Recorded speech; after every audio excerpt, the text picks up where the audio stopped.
Monsieur Shadrach Maliro, bonjour. Bonjour. Vous êtes le coordonnateur de l'ASBEL MK Choix du Peuple à Ville de Béni, qu'en marge de cette journée internationale de l'enfant africain, vous avez préféré venir rendre visite les orphelins se trouvant à Boikene, précisément chez Maman Marie. Pourquoi avez-vous seulement choisi cet orphelinat pour cette journée? Bien sûr, merci madame pour cette question. Nous avons choisi cet orphelinat puisque c'est parmi les orphelinats qui souffrent en ville de Béni. Tel que nous venons de voir, il y a de multiples problèmes que les affaires sortent. C'est pour cela que nous, MK Choix du Peuple, coordination ville de Béni, nous avons jugé bon de voler aux rescousse de ces affaires qui viennent en peine de subir des moments difficiles et pénibles de leur vie ici chez Maman Marie. Comment avez-vous vu la situation? Est-ce que les enfants sont à bon état et tout que ça? Les affaires évoluent normalement, mais ils heurtent à beaucoup de difficultés, surtout liées à leur nutrition.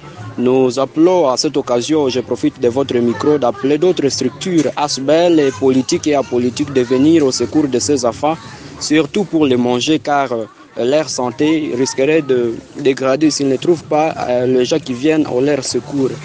Et en fait, pourquoi de vie logement, est-ce que vraiment les milieux conformes? En tout cas, tel que nous venons de constater ensemble ici, ça ne marche pas, ça n'est pas conforme. D'ailleurs, nous appelons les hommes politiques de voir ce qu'ils peuvent faire à ce qui concerne la logistique et l'emplacement de ces milieux, car cette maison n'est pas conforme pour héberger tas d'affaires comme ça, et au vu aussi des autorités politico-administratives. Je ne sais pas si tu peux avoir autre chose à ajouter à part ça.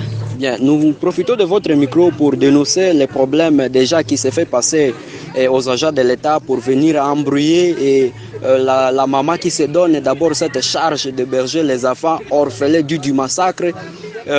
Les agents de l'État passent ici pour venir demander si pas des documents et quoi. Je me pose la question, dans quel pays où la personne qui se donne l'audace de faire un acte social peut être menacée par les gens qui se disent agents de l'État, d'où on ne sait pas s'ils ont venu de quelle commune ou quel quartier ou quel numéro et quel ordre de mission les a amenés jusqu'ici. Nous appelons les hommes politico-administratifs à une conscience patriotique qui les voient s'ils étaient leurs affaires. Est-ce qu'ils devraient agir de cette manière? Votre dernier message? Bien, nous appelons les hommes politico-administratifs, les ASBEL et les associations de venir surtout assister ces enfants en vivre et non vivre et voir comment est-ce que nous pouvons mettre quelque chose ensemble pour voir dans les jours à venir, en fait, qu'on puisse même ériger une petite maisonnette à 3-4 chambres qui sera conforme pour ces enfants. Je vous remercie. Merci.